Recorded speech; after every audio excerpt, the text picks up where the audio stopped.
स्वागत है आप सभी का हयाती न्यूज में। अभी हम प्राणपुर विधानसभा क्षेत्र को कवर कर रहे हैं। चुनावी माहौल बहुत ही गर्म है यहाँ पे। और अभी हमारे साथ प्रत्याशी इशरत परवीन जो हस्बैंड है वो हमारे साथ मौजूद है, भूतपूर्व चेयरमैन जाकिर साहब। जाकिर साहब, मैं आपसे जानना चाहूँगा, आप इस बार आपकी धर्मपत्नी महागठबंधन से चुनाव लड़ रही है और जो यहाँ का इतिहास है प्राणपुर का, पिछले 3 विधानसभा इलेक्शन में बीजेपी यहाँ से लगातार जीत रही है। तो आप इस बार आपकी रणनीति क्या है? उनको आप नीचे करने के लिए आपकी रणनीति क्या है? आप कैसे सारे मुसलमान वोट को इकट्ठा कर सकते हैं, जो ज्यादा वोट है और जो शेड्यूल कास्ट का वोट है, उन सबको इकट्ठा कैसे कर सकते हैं? क्योंकि हम जिस पार्टी से चुनाव लड़ रहे हैं ये सामाजिक न्याय का धरोहर है। आदरणीय लालू यादव बिहार की एक आवाज है जी। और महागठबंधन बिहार में बड़ा अटूट एक रिश्ता है। और आप देखेंगे अवामुल नास का पिछले 15 वर्षों में जो यहाँ का एमएलए रहा, उसको न जनता से मतलब न विकास से मतलब है। और आप देख रहे हैं ये अपार, अभी रात है, आंधी है, तूफान है, बारिश है, और हमारे साथ डॉक्टर साहब तनवीर साहब एक अजीब शख्सियत इस इलाके का। इन लोगों का प्यार है और ये लोग चाहते थे सदियों से, देश की आज़ादी के बाद यहाँ का लोगों को एमएलए बनने का मौका नहीं मिला। यहाँ आप जितने भी वर्गों के लोग हैं उनका अपार समर्थन है, इसमें कोई शक नहीं है। आप किसी से भी पूछ सकते हैं। मैं दर्शकों की जानकारी के लिए बता दूं, पिछले विधानसभा चुनाव में श्रीमती इशरत परवीन जी निर्दलीय से उम्मीदवार थी और वो तीसरे स्थान पर थी। 19,746 वोट उनको आया था। और जो यहाँ से दूसरे स्थान पर थे वो श्री तोकीर जी थे और पहले स्थान पर निशा सिंह थी। लेकिन इस बार यहाँ पे लोगों का माहौल ये था कि इशरत परवीन को टिकट दिया जाए, क्योंकि वो जमीनी यहाँ के नेता है। इस वजह से महागठबंधन ने उनको टिकट दिया। बाकी मैं कुछ और भी लोग हैं हमारे साथ, हमारे इलाके के इंटेलेक्चुअल क्लास के लोग, डॉक्टर तनवीर आलम जो बारसों में पेशे से डॉक्टर है, मैं इनसे भी जानना चाहूँगा, आपको क्या लगता है इस बार का क्या माहौल है चुनाव में? इस बार सबसे पहले मैं हयाती न्यूज़ का शुक्रगुजार हूँ कि हम लोग का बाइट लेने आए हैं। और इस बार का चुनावी माहौल ऐसा है कि सरकार बनानी है महागठबंधन की। कैसे बनेगा इसको हम लोग जमीनी स्तर पर मेहनत करना है। हम लोगों को एक होना है, एक होके इशरत परवीन को जिताना है। और जाकिर साहब का यहाँ पे पुराना राजनीतिक माहौल रहा है, इससे पहले चेयरमैन में हैं, अपने टाइम में भी विकास का काम किए हैं और लगातार वो 3 टर्म से इलेक्शन लड़ रहे हैं।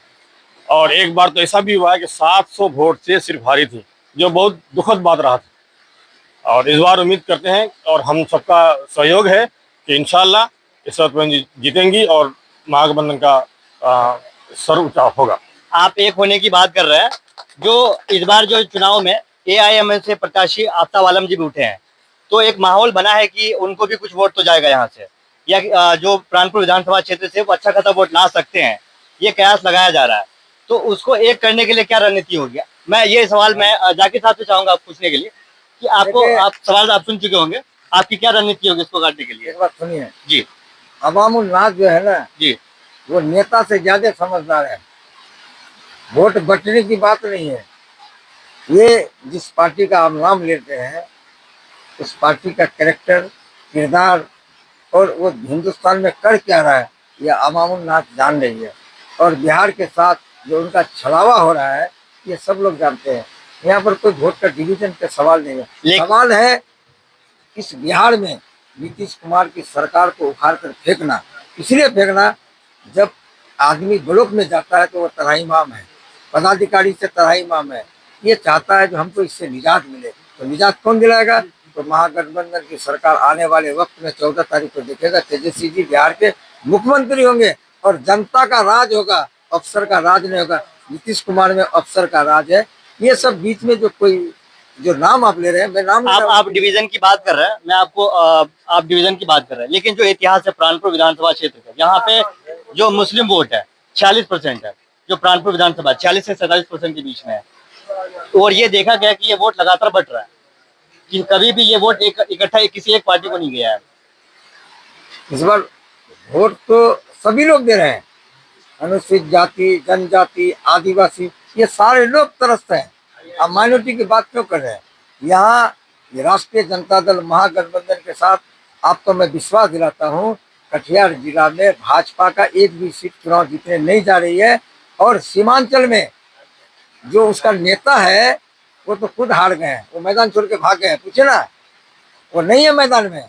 और ना वो कुछ कर सकते हैं। लोग, जनता ना समझदार, लोग जानता है वोट कटवा को वोट नहीं देना है। वो जहाँ वोट को डिवीजन कराना चाहता है और सेकुलर ताकत को कमजोर करना चाहता है, ये बात अब सुनने वाला नहीं है, या जनता समझ। कुछ लोग हैं रोड पर घूम रहा है, इससे कुछ नहीं होता, जनता गांव में रहता है। बिहार इलेक्शन में धर्म की राजनीति बहुत ज्यादा हो रही है, आपको नहीं लगता कि यहाँ पे विकास, शिक्षा, इन सब मुद्दों पे भी बात होनी चाहिए? इस बार जो है ना हमारी क्योंकि सरकार, ये जो इलाका है, मैं दर्शकों की जानकारी के लिए बता दूं, आप थोड़ा साइड आइए, मैं दर्शकों की जानकारी के लिए बता दूं, सीमांचल जो इलाका है ये काफी पिछड़ा इलाका है बिहार में। यहाँ पे स्वास्थ्य की काफी कमी है, शिक्षा बहुत बेहतर नहीं है। इसके लिए आप अगर मान लीजिए आप महागठबंधन से आती है प्रत्याशी सर परवीन जी, आप इनका क्या करना कार्य करेंगे आप? आदरणीय तेजस्वी यादव आजमगढ़ की धरती में कह के गया, अगर हमारी सरकार बनी तो सीमांचल में विकास का बोर्ड बनाएंगे। एक विकास प्राधिकरण होगा जो सीमांचल के लिए होगा।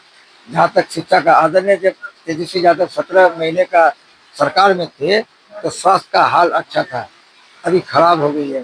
शिक्षा के लिए जो नई शिक्षा नीति के तहत सुदृढ़ीकरण होना वो होना है, इसमें कोई कमी नहीं। गरीब के बच्चे पढ़ेंगे, स्कूल में पढ़ेंगे और बीपीएससी आईपीएस करेंगे। चलिए, ये कुछ ग्रामीण के लोग यहाँ पे मौजूद है, ये भी कुछ कहना चाह रहा है। जी, आप अपनी बात रखें।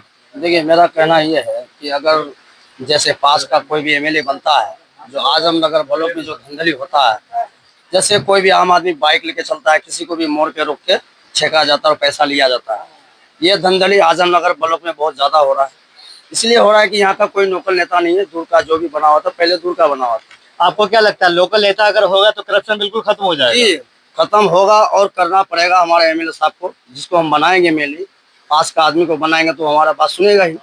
मेरा कहना है कि जितना ब्लॉक में धंधली हो रहा है, कोई भी काम में पीसी बहुत ज्यादा लगता है, कोई भी स्टाफ जो है, सीओ हो, बीडीओ हो या बड़ा बाबू कोई भी हो, यहाँ का जनता को इज्जत नहीं देता है।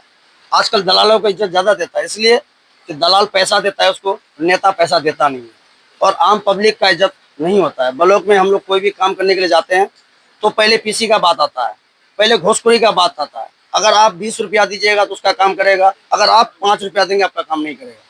वो उसको पहचानता है जो पैसा उसको देता है। ये ग्रामीण के लोग हैं जो करप्शन की बात को उठा रहे थे। आप कुछ कहना चाहेंगे? क्या नाम है आपका? मेरा नाम मोहम्मद तो क्या करते हैं आप? हम ऑटो चलाते हैं। ऑटो चलाते हैं? कैसी कमाई होती है, ठीक हो जाती है? कमाई बस वही, क्या रोजी घर चलता है आपका? घर चलता है, रोजी रोटी चलाते हैं। क्या माहौल है इस बार? इस बार तो माहौल बढ़िया है, सब एक तरफा वोट है गठबंधन की तरफ। ईश्वर परवीन को इन लोग इधर लालटी चाप में बहुत अच्छा माहौल है। अच्छा माहौल है। चलिए, और भी लोग यहाँ पे मौजूद हैं। मैं बिघौर पंचायत के मुखिया मुजफ्फर जी हमारे साथ मौजूद है, मैं इनसे भी बात करना चाहूंगा। आपको क्या लगता है इस बार क्या माहौल है यहाँ पे? चलिए हयात भाई, सबसे पहले आपका शुक्रिया कि मेरे पास आए और जानकारी लेना चाह रहे हैं। माहौल तो देखिए बहुत ही अच्छा माहौल है और जनता भी समझ रहे हैं कि किस तरह वोट करेंगे तो हम मेरा सरकार बनेगा। सरकार बनाना जनता के लिए सबसे अहम बात है और सरकार आरजेडी को बनाना है। इसीलिए यहाँ सबको चाहते हैं कि लालटेन पर बटन दबाना है और इशरत परवीन जी को भारी से भारी मतों से जिताना है और इंशाल्लाह जिताएंगे भी। ये जनता के अपने अपने विचार थे जो आप लोगों ने सुना। आप कंटिन्यू हयाती न्यूज को देखते रहिए, आपको लगातार अपडेट मिलेगा। कैमरे के पीछे हमारे साथी अयाज थे। हमें दीजिए इजाजत, धन्यवाद, जय हिंद।